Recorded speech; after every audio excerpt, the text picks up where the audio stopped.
पुण्याच्या रांजा गावच्या एका गरीब मुलीवर बलात्कार होतो. तो बलात्कार गावचा ब्राह्मण पाटलांनी केलेला असतो. तेव्हा शिवाजी महाराजांना ही खबर कळते. शिवाजी महाराज यसाजी कंकला आदेश देतात की जा आणि पाटलांच्या मुसक्या बांधून त्यांना रायगडावर घेऊन या. ठरल्याप्रमाणे यसाजी व सहकारी रांजा गावात जातात. तेव्हा पाटलाला माहित होतं की आपल्याला न्यायला शिवाजी महाराजांनी सैनिकांना पाठवलं आहे. यसाजी पाटलाच्या वाडीचे दार ठोठावतात, पण पाटील काही बाहेर येत नाहीत. बराच वेळ दार वाजवून सुद्धा पाटील बाहेर येत नाहीत. यसाजी व त्यांचे सहकारी वाड्याचे दार तोडतात व वाड्यात प्रवेश करतात. पाटील गुरमीत बाहेर येतो व म्हणतो की पाटलाच्या घराचा दरवाजा तोडून आत घुसण्याची हिंमत कशी झाली तुमची. तेवढ्यात यसाजी पाटलांना म्हणतात की राजा शिवबांनी आम्हाला धाडले, तुम्हाला बोलावले गडावर, चला. आम्ही गावचे पाटील आहोत व वैद्यकीय ब्राह्मण आहोत. असं कुणीही बोलावल्यावर आम्ही येत नसतो. सांग तुझ्या राजाला.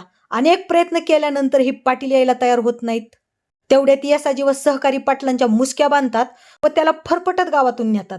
रयत आश्चर्य